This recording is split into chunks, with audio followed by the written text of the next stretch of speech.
లో మన ప్రభు అయిన దేవుని వాక్యం చదువుకొని ప్రభు మహిమను పొందుకున్నాము. దయచేసి పరిశుద్ధ గ్రంథం తీసి ఈరోజు బైబిల్ స్టడీలో ప్రభు వాక్యం చదువుకుందాము. 2వ తెస్సలోనికీయులకు రాసిన పత్రిక 3వ అధ్యాయము 2-3 వచనాలు చదువుకుందాం. మేము మూర్ఖులైన దుష్ట మనుష్యుల చేతిలో నుండి తప్పింపబడు నిమిత్తమును మా కొరకు ప్రార్థించుడి. విశ్వాసము అందరికీ లేదు, అయితే ప్రభువు నమ్మదగినవాడు, ఆయన మిమ్మల్ని స్థిరపరిచి దుష్టత్వం నుండి కాపాడును. మన పరిశుద్ధ గ్రంథం నుంచి మనం చూస్తే ఎస్తేరు గ్రంథంలో చాలా స్పష్టంగా రాయబడి ఉంటుంది. హామాను, దుష్టుడైన హామాను అని రాయబడి ఉంటుంది. ఆ హామానికి రాజు చెప్పినా, ఎవరు చెప్పినా, ఎంతమంది చెప్పినా కానీ,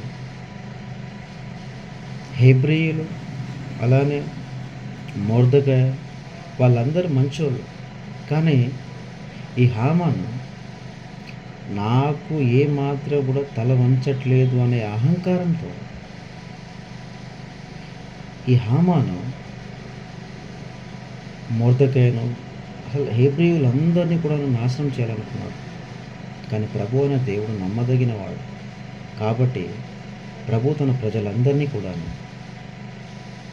రక్షించాడు.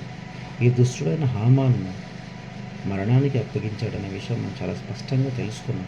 కాబట్టి ఇక్కడ మనం గుర్తుపెట్టుకోవాల్సిన విషయం ఏంటంటే, ప్రభు అనే దేవుని నమ్ముకున్న మనం అందరం కూడా మన జీవితం, మన విశ్వాస జీవితంలో మనం ఈ జీవన ప్రయాణంలో ఈ దుష్టులు, మూర్ఖులు, దుష్ట మనుషులు మనకు ఎదురవుతూ ఉంటారు, మనకు కనిపిస్తూ ఉంటారు.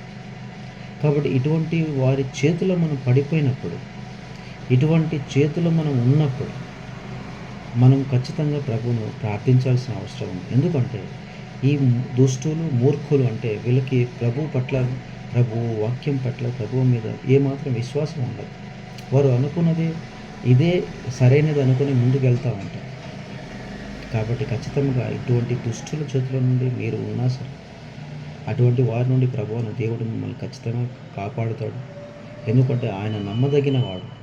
విశ్వాసంలోనే ఉంచాలని ప్రభు అనుకుంటాడు, కానీ విశ్వాసం నుండి వీడు పడిపోవాలని ప్రభు ఎప్పుడు కూడాను కోరుకోడు. కాబట్టి మీ విశ్వాస జీవితంలో మీకు కలుగుతున్న శ్రమలన్నింటిలో నుండి, ఈ దుష్ట మనుషులు అందరిలో నుండి కూడా ప్రభు అయిన దేవుడు మిమ్మల్ని ఖచ్చితంగా రక్షించి ఆయన పరిశుద్ధమైన నామములో మిమ్మల్ని రక్షించునుగాక.